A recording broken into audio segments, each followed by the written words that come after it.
More family fun and frolics tonight at 8 p.m. on The Benny Hill Show. But first, it's our friendly Thamesmen.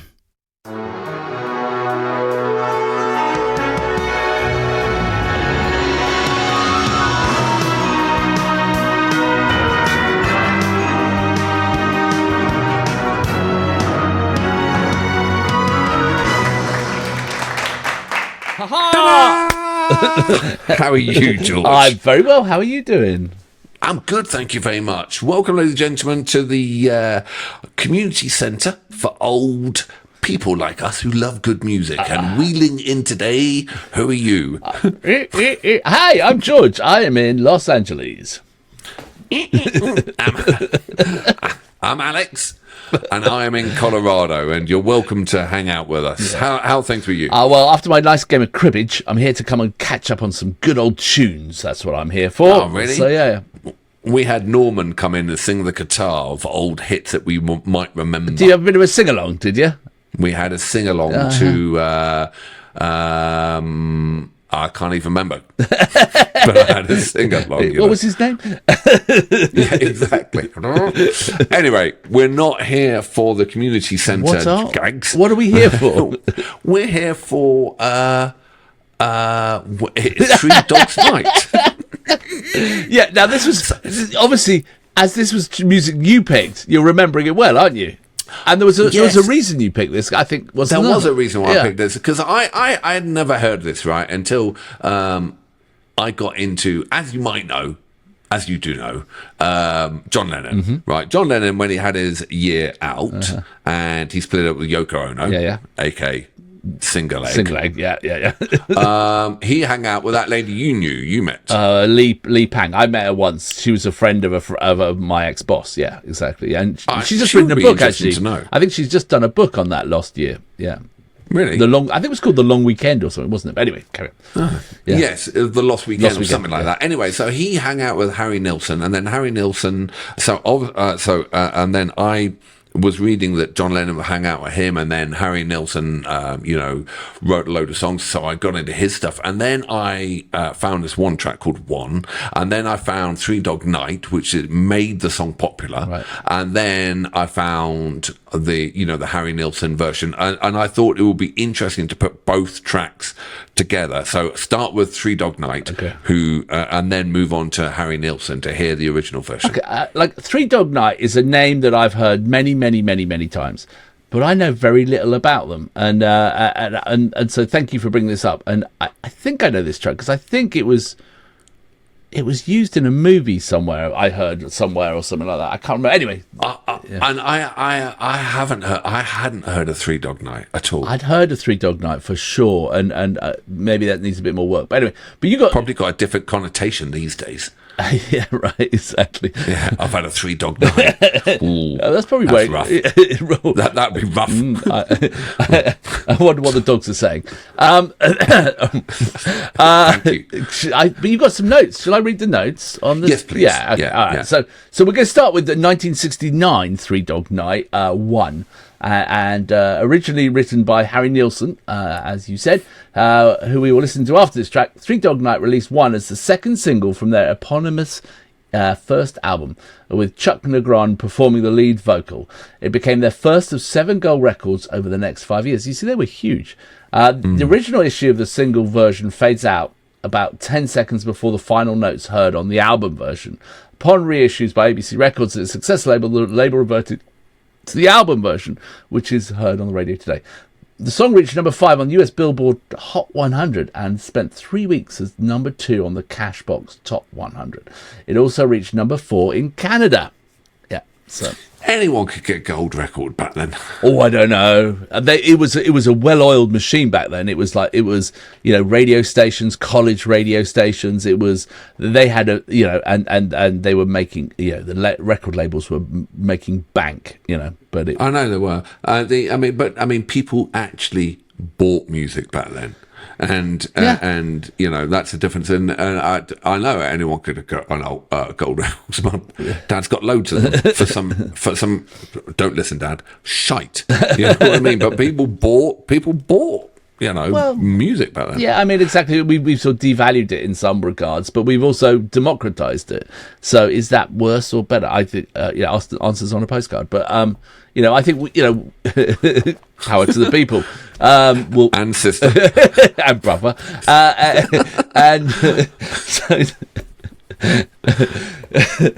Back when women were women, when they had wombs. Okay, anyway. Sorry. This is really gone. Okay, should we just listen to the track? Yes. Yes. I can't wait to hear it. So we're going to, I don't think it's got a video, it's just music in this one, isn't it? So It is. I tell you, we always do live tracks, but I'm heading more into studio tracks these days. Yes, I mean, there are some amazing recordings and some performance. It's just you have to look at us. That's the point, really, isn't it? And especially when it's the 70s, because the recording then was just... All right, let's do it. Yeah. So, Three Dog Night, 1, okay? 3, 2, 1, boom.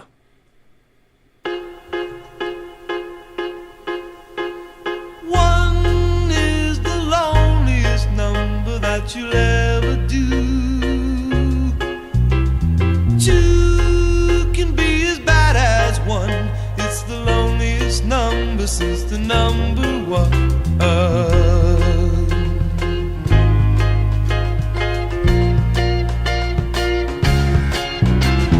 No is the saddest experience you'll ever know. Yes, it's the saddest experience you'll ever know.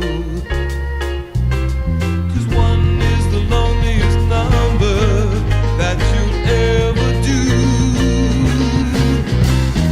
One is the loneliest number. Oh, love it.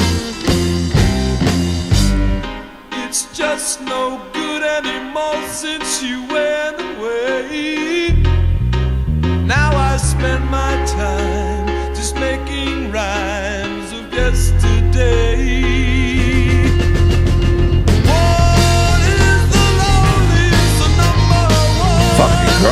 Amazing, lad.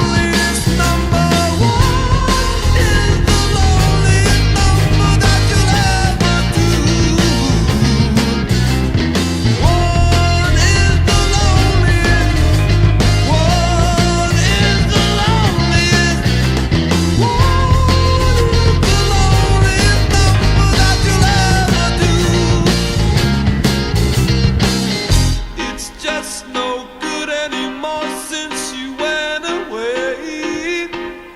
Number one is the loneliest. Number one is the loneliest.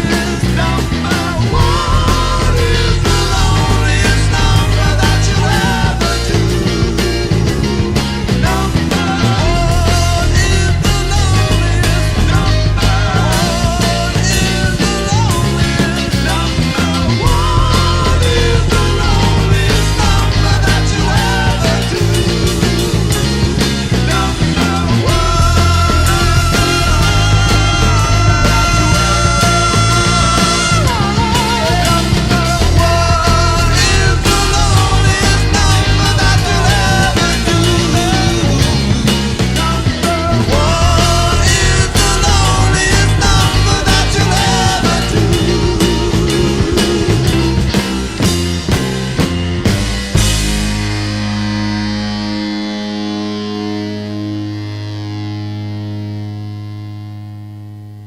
Brilliant.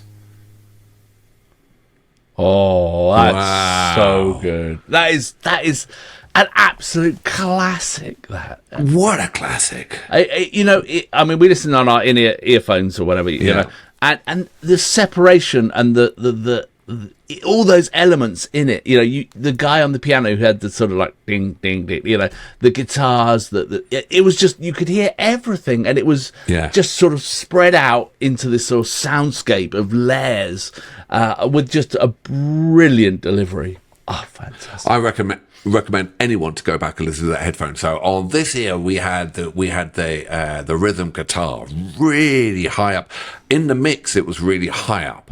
And in the back, really far back, was a rhythm section. Yeah. And there was one point when the rhythm guitar was going down the key and the bass was going up the key, you know. Yeah. What a great mix. And they don't do mixes like that. They don't record like that. But everything is Pro Tools now. Yeah. And you knew there was no time, you know, it was just so great. That was perfect. That was really, really... What a great song as well. It is. And it is... I think it was... I don't know... I was on a soundtrack I heard somewhere, and I love that track. Absolutely love it. It is sort of so iconic, and it's just... Yeah, it's something very unique. So, also, the vocals when he went up to the falsetto, up there. I mean, I gotta mention the vocals. I mean, that was some serious delivery of vocals. So that was that was a cover of the Harry Nilsson original, who wrote it originally, and so do we know what year Harry Nilsson wrote it in at all, or do we have any idea? No. Not without looking at it. Okay, all right. Well, it doesn't matter then. Someone will put answers on a postcard. So you got a couple of notes for this as well, haven't you? Yeah. So shall I read those as well? Please do, yeah. So Harry Nilsson's song, who wrote this track originally, one is The Loneliest He'll Ever Do. Nilsson wrote the song after calling someone and getting a busy signal. He stayed on the line listening to the beep, beep, beep, beep tone. Writing the song, the busy signal became the opening notes. There you go. Fantastic. And then when I've got into Harry Nilsson's back catalogue, he is a monster writer. Okay. All right. All right. Absolutely. I mean, this is not the biggest track he's done in any way, and I'm not going to talk about the other tracks because I probably were going to mess them all up at the moment. But I mean, in his catalogue, the song this is like, you know, number 9. Wow. I mean, he has got some huge hits. Proper songwriter. So, yeah. Let's hear the original, shall we? Yeah. Where it all came from. Okay, let's do it. Are you ready? Yeah. 3, 2, 1, go. Oh, we've got a lyric video. Ooh. One is the loneliest number that you'll ever do. 2 can be as bad as 1. It's the loneliest number since the number 1. No is the saddest experience you'll ever know. Yes, it's the saddest experience you'll ever know. Because 1 is the loneliest number that you'll ever do. 1 is the loneliest number that you'll ever know.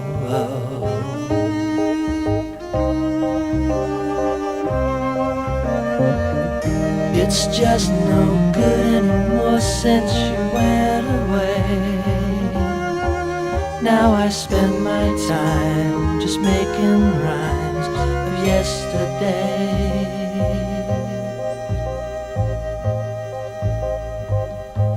Because 1 is the loneliest number that you'll ever do.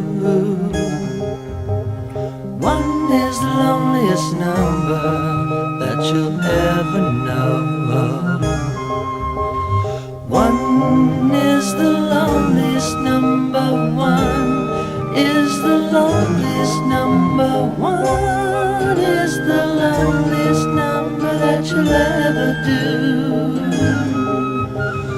1 is the loneliest number, much, much worse than 2. 1 is a number divided by 2. 1.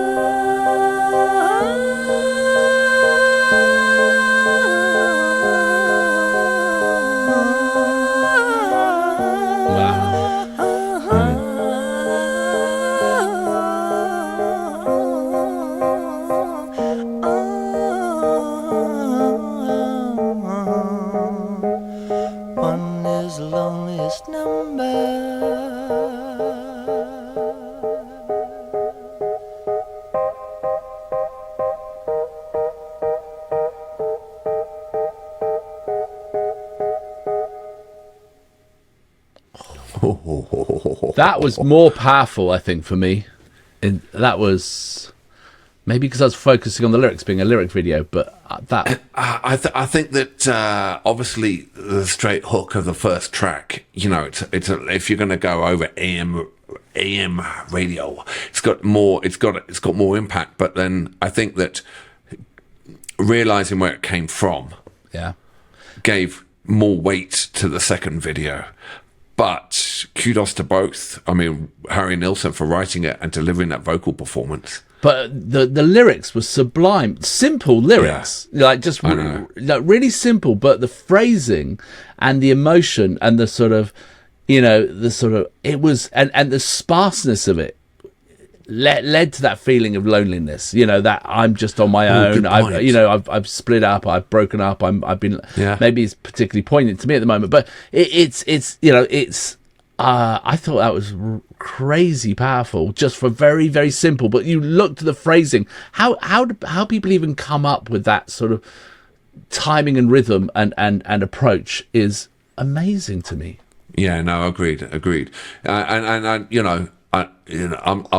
I'm not the loneliest at the moment, but it made me feel the loneliest, and it also empathetically made me feel sorry for the ones out there, Yeah, exactly. And a personal pipeline for George, like answers on a postcard with photographs. Yeah, exactly. Because I got no secrets here. No, but I mean, he absolute monster writer. But I felt from the production value, it was very Beatlesque. It was. Exactly the strings. I was like the strings. Yeah. I thought it was Blackbird. I thought it was Eleanor Rigby. I thought it was like there were it was maybe an evolution of that, but you had the confidence to do that from the Eleanor Rigby strings or whatever Blackbird. The Beatles paved the way for that track. I need to. I'm just on my Google machine. When Go on, then. did I reckon it was 69 or 68? Well, the version, the One Dog Night was 69, wasn't it?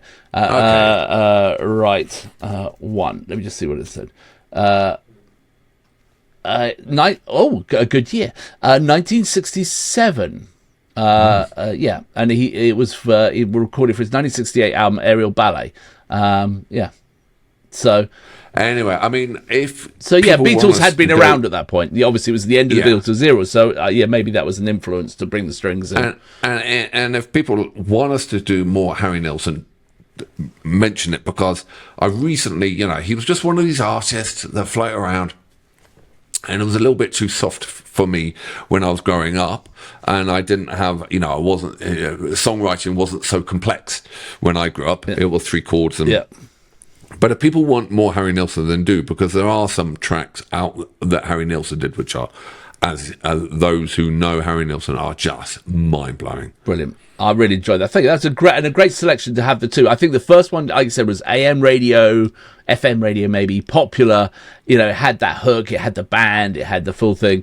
The second one I thought was really powerful because it was lyrics. It was all lyrics. It was just, and it had the space and the simplicity and an amazing showcase of his writing. And kudos to Three Dogs Night to actually pick that up and put that arrangement on it, which didn't stray too far, but it was far enough away to put their own hooks in there. So it was great. Yeah, brilliant balance.